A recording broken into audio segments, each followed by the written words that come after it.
Myself, Dr. Ranjita Patidar, and today we'll discuss the most celebrated novel of Thomas Hardy. Yes, of course, Tess of the D'Urbervilles. Tess of the D'Urbervilles has a full title as Tess of the D'Urbervilles, a pure woman faithfully presented. This novel of Hardy was published in censored and serialized version by the illustrated British newspaper The Graphic in 1891. Then in the same year it came in book form in 3 volumes. This novel is considered Hardy's literary masterpiece. At the time of its publication, it brought severe criticism from critics and Victorian society, as in it Hardy challenges the sexual morals of late Victorian society. This novel is the story of the titular Tess of the D'Urbervilles, who is a poor girl belonging to a poor uneducated peasant family. The novel has divided into 7 parts. Phase the first, the maiden. Phase the second, maiden no more. Phase the third, the rally. Phase the fourth, the consequences. Phase the fifth, the woman pays. Phase the sixth, the convert. And last, phase the seventh, fulfillment. The story begins with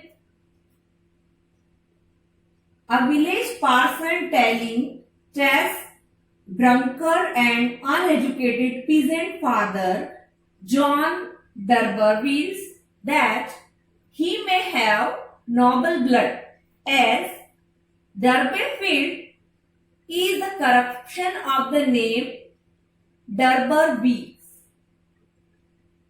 an ancient aristocratic family of Anglo-Saxon medieval England. John overjoys that night. The whole family drinks and celebrate this news, and they plan to send Tess to this D'Urbervilles family for earning a good fortune for the family. The same day, Tess participates in May dance. There she first meets with Angel Clare. Angel Clare is a handsome young boy who is on a walking tour with his brothers. He dances with several girls, but he is too late to notice to Tess to dance with her. Tess is attracted towards Angel Clare, but she repents the chance that she could not dance with Angel Clare. When the family proposes Tess to go to the village of Tantridge to earn money,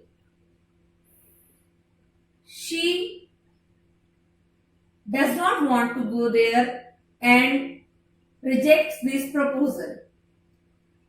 But one night, Tess' father gets too drunk to drive to the home.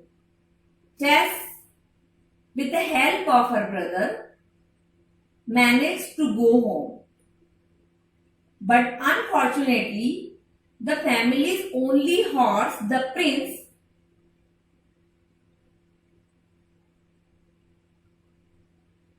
is severely wounded in an accident and he dies. This incident fills Tess with sorrow and repentance. Despite her reluctance, she agrees to go to Mrs. D'Urberville's and claim a king. Here chance plays a very vital role in devastating the life of Tess. She happens to meet the libertine son of Mrs. D'Urberville's, who is named as Alec. This Alec is tempted by beauty of Tess. He has a fancy towards Tess and he managed to employ her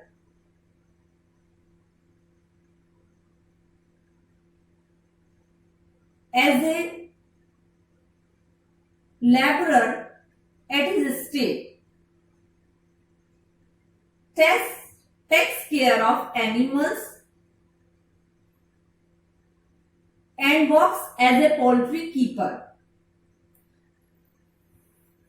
Tess senses the immoral intentions of Alec and she warns her family that Alec might seduce her.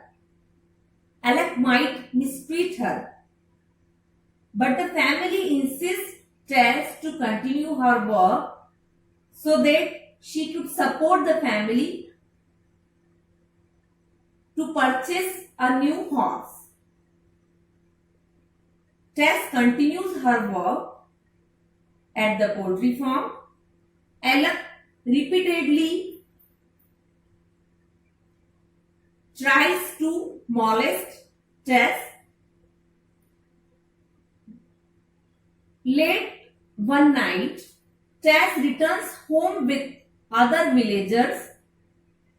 Then she suddenly engages herself in a quarrel with a girl and she finds herself in physical danger. Alec rides up at the place and offers Tess a rescue. To avoid the troublesome situation, Tess accepts Alec's urge. She goes along with Alec for home. But instead of taking her home, Alec rides through a foggy way and he pretends to having lost his way. He leaves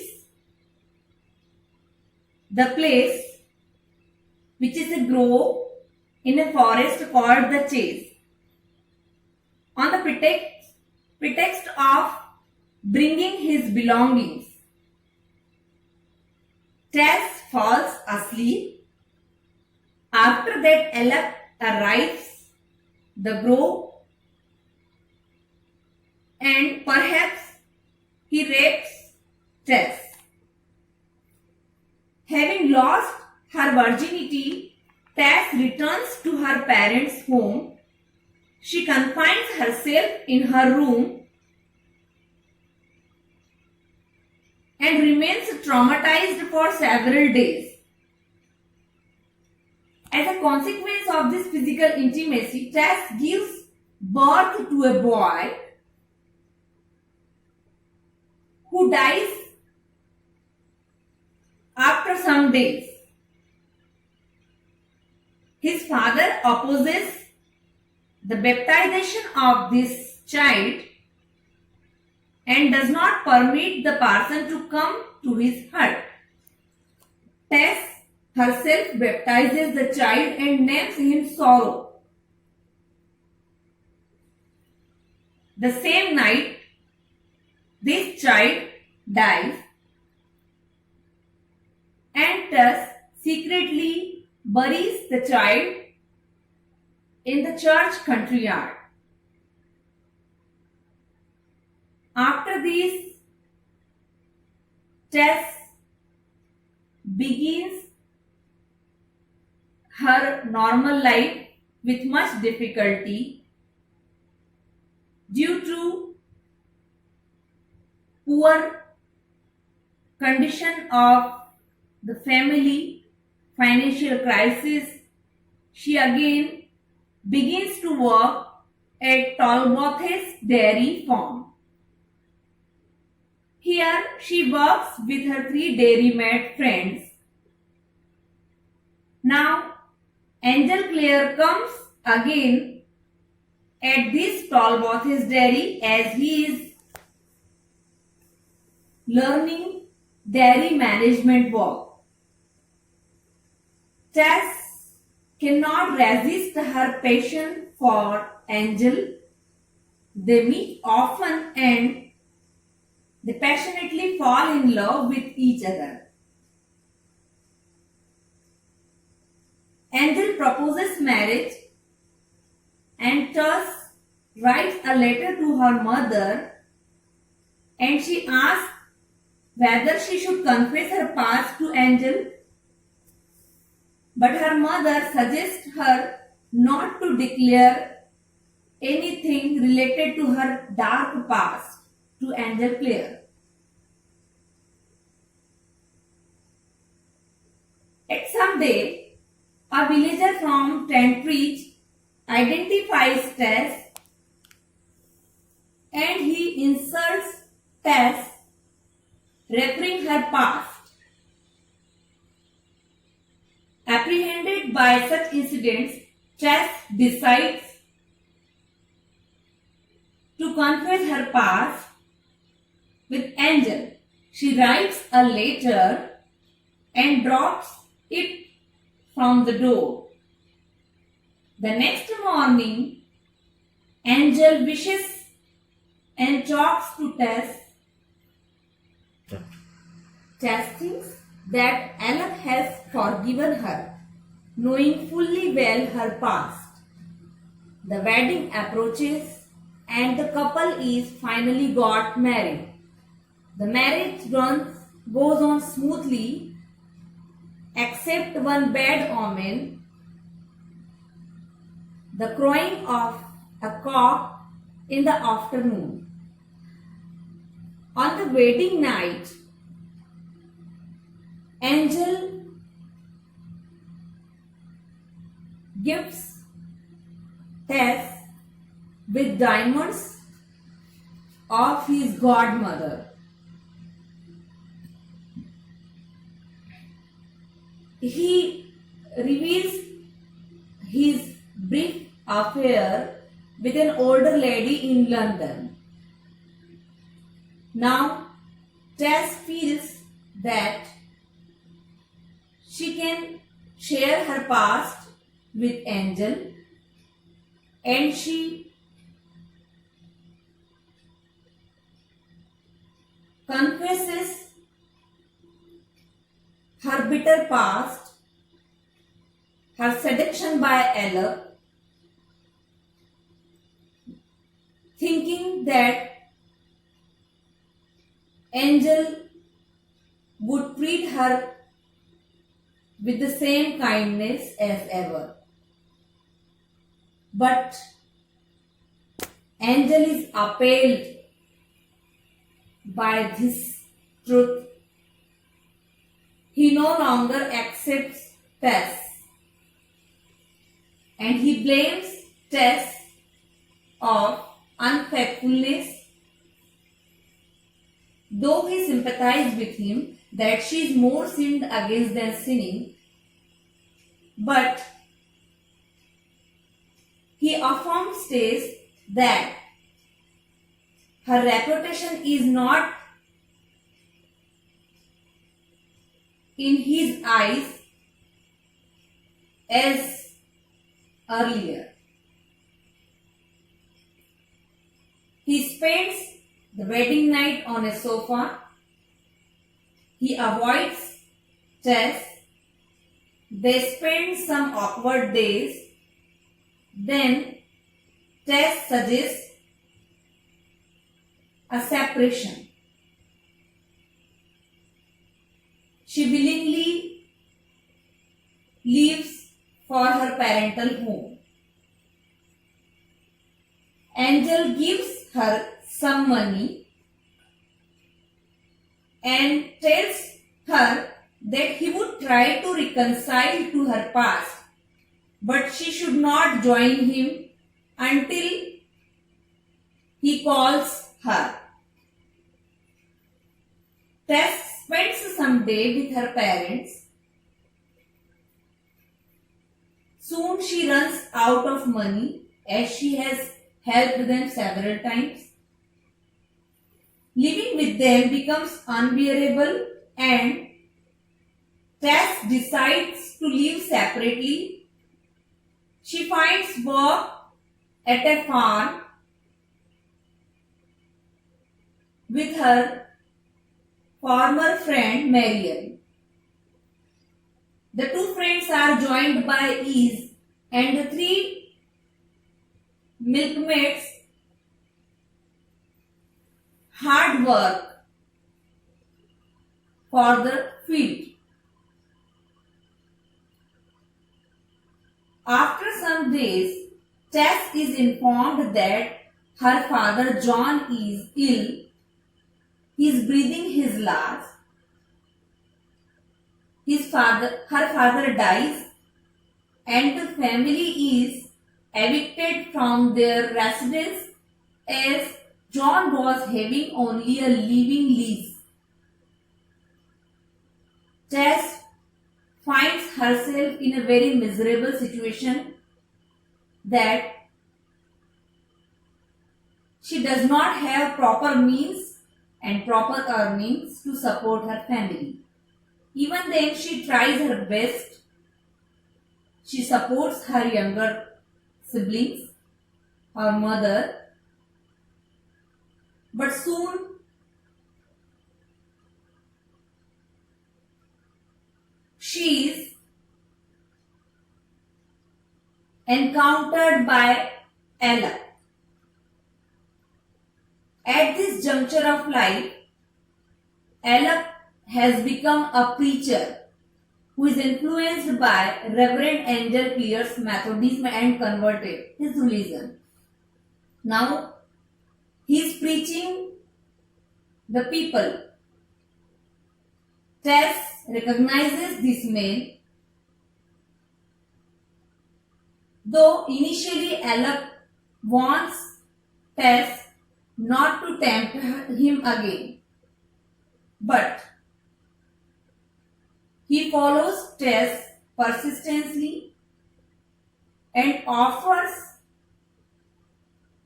a residence for the family of Tess at the D'Urbervilles. Helpless and pathetic, miserable Tess accepts Alex's offer to support her family.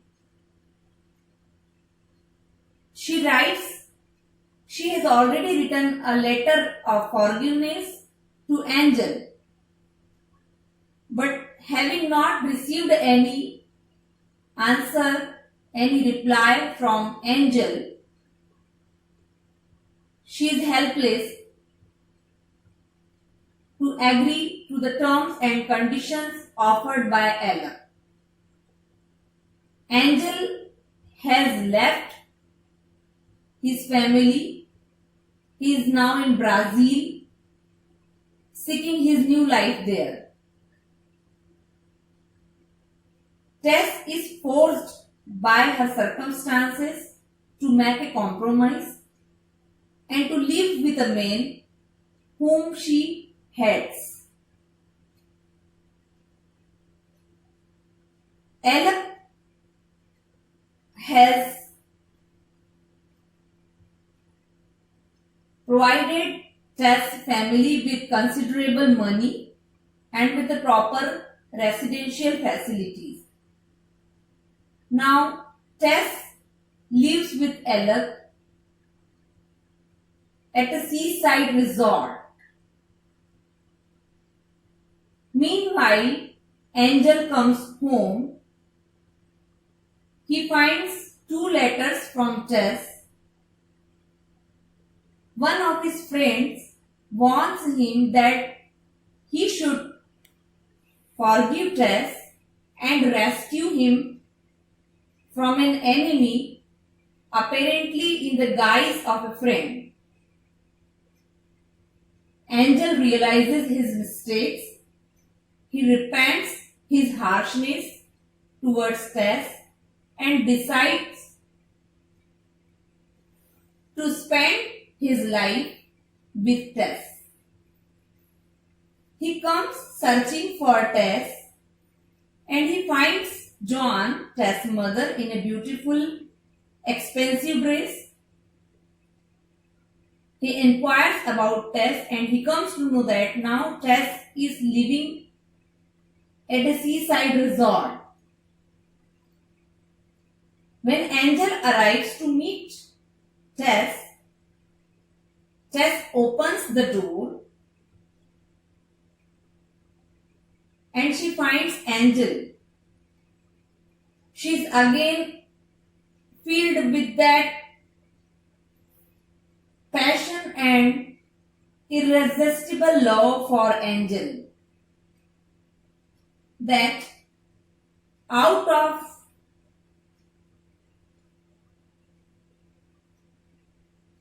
hate and obsession, she stabs Alec, who is sleeping in the bedroom.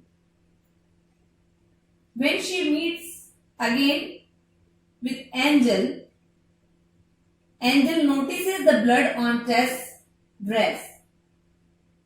When he wants to know that if she had committed anything wrong, she denies and she urges Angel to take her with him apart from this place, away from this place.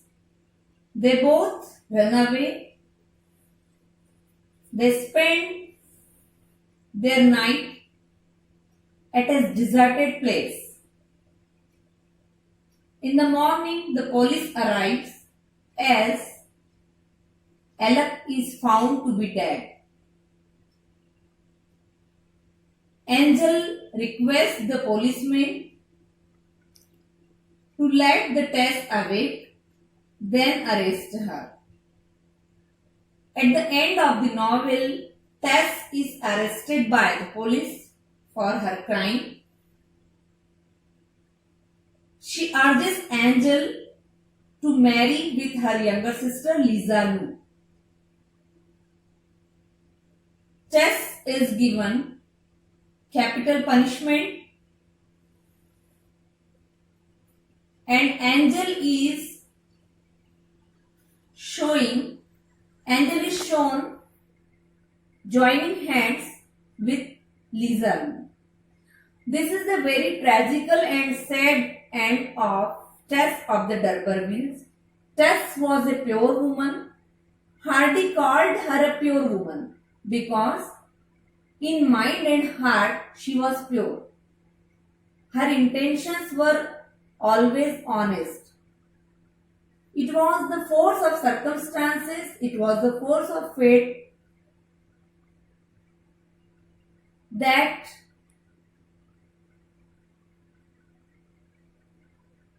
compelled her to the immoral ways of life which she adopted. Willingly, she did not accept the immoral relationship with Alec, but the cruelty of fate